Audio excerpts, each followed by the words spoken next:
My name is Mathew Unwin. I'm a Senior Constable, First Class. I joined the Northern Territory Police back in 2006. My wife's auntie lives up here in Darwin, and she indicated to me that the police force up here were recruiting, and so I put in my application to see what would happen. We came up here with the understanding, or with the backup of having some family up here to make the transition from New South Wales, where I'm from, a little bit smoother. Prior to joining the Northern Territory Police, I was a dog handler for a private security company in Sydney. Our priority was mobile patrols looking after high-risk logistics companies and medical facilities. I made the decision to go and study in the US at the International School for Dog Trainers, and I studied as a master dog trainer. It's a 24-week course in North Carolina, just north of Charlotte, and I studied there for 24 weeks. Made a bit of a trip of it with my family, and we did a bit of touring after. So although it's not an Australasian accreditation, I think I was willing to go to that effort to try and build my skills in order to be the most competitive applicant for a job in the dog operations unit. So my first posting was Katherine. I did enjoy it. I ended up going back there after I did my remote service at Elcho Island. It was probably throwing me a little bit in the deep end back then, but I really enjoyed the challenge of working with some junior people, and I was given the freedom to pursue a couple of interests as far as investigative work. And I had although it was a relatively junior crew down there at the time, I had some really good mentors that I started with as my first senior partners and my supervisor.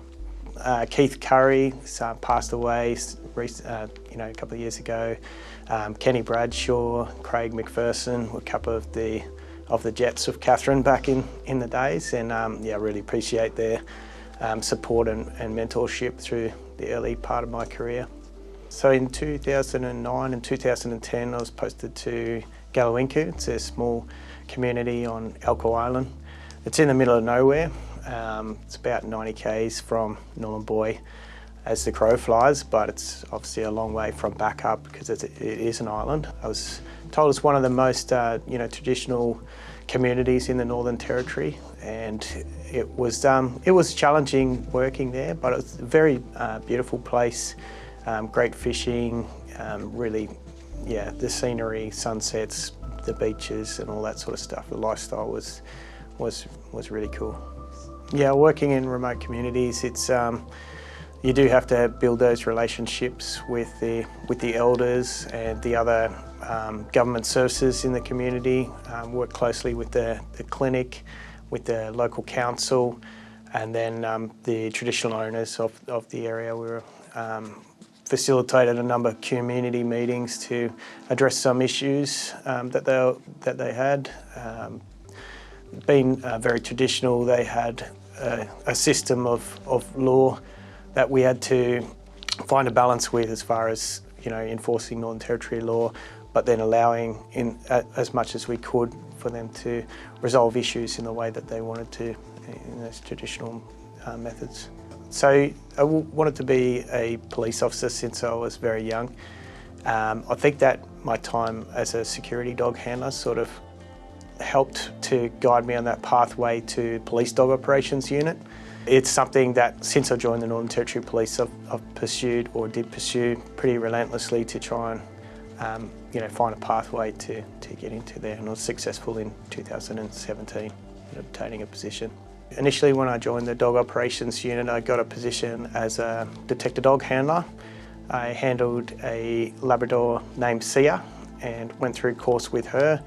We went operational, and then after a certain period of time, she wasn't really cutting the mustard, so I had the opportunity to work an ex-Australian Border Force dog named Apollo. He was 6 years old, or just under 6 years old when I got him, and he obviously already had all the training and that sort of stuff, so it was an easy transition for him. He was a detector dog for drugs and also for cash, and he was the only cash detector capability that we had in the Northern Territory Police at the time.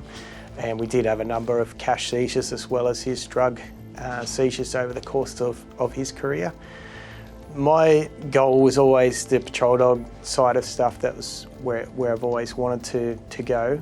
I took the position as a detector dog handler initially because that was a pathway into the dog operations unit, and I made it pretty clear when I was doing that's where I wanted to go. In 2019, I was given the opportunity to go on a course that was run by the New Zealand Police. It was an initial course. We had a 9-month-old puppy, German Shepherd, in the kennels, and I went through the initial course for him, which is a 3-week course where we do it at around that 9-month-old mark. And he wasn't really cutting the mustard, but that sort of sparked the transition over into patrol dogs, and I did have other dogs between him, and then finally was lucky enough to score patrol dog Wedge as my partner, and we've been together ever since then in 2019. Yeah, I think as far as notable events with patrol dog Wedge, every time we find somebody or that either good or bad, whether it's a missing person or apprehending somebody that's broken the law, when they weren't likely to get apprehended in another way without the use of the dogs, I find that quite exciting. Tracking is my favourite thing with the dogs. It's a lot of hard work, but when you do come across that person in the middle of the night, when they're hiding somewhere where there's no way that they would have been found without the use of the dog, that's really exciting to me. I've run tracks that are up to about 5 kilometres for the dog by himself, but we also will, when we've got the capability, we'll swap out dogs when they're starting to fatigue. It's quite taxing tracking on the dog, especially in our climate up here in the Northern Territory. So if we get the opportunity and we see signs that the dog's starting to fatigue or become a little bit too hot, then if we can, we'll drop a second dog or even a third dog ahead of us, and then they'll take over the track. We'll be able to arrest that first dog. So we've had tracks using that method and successfully found people up to 15 kilometres from where they were last seen. So our unit is generally pretty close. We get along very well. We have social functions and that sort of stuff together. So we do actually like each other, to spend our time together outside of work. And that goes, our detection capability and our patrol dog handlers, we get along very well. We've got a great team. As far as our patrol dog capability, we're always training together outside of, as well as deploying operationally together quite often. So we have to, maintain those relationships to get the best out of the capability. I think that the patrol dog capability and the detector dog capability is essential for good policing in the Northern Territory. An average day might start with getting some sort of message that Strikeforce Trident or Domestic Violence Unit need a dog capability, or we might get a phone call from the IC saying, "Can you pack a bag? You're going to Port Keats this afternoon to help with this particular job." So we generally focus on the higher end jobs or higher risk jobs, such as armed people, robberies, murders, sexual assaults, and that sort of stuff. We've got the freedom as dog handlers to sort of pick and choose the jobs that we might go to where the dog might be an effective capability in that circumstance.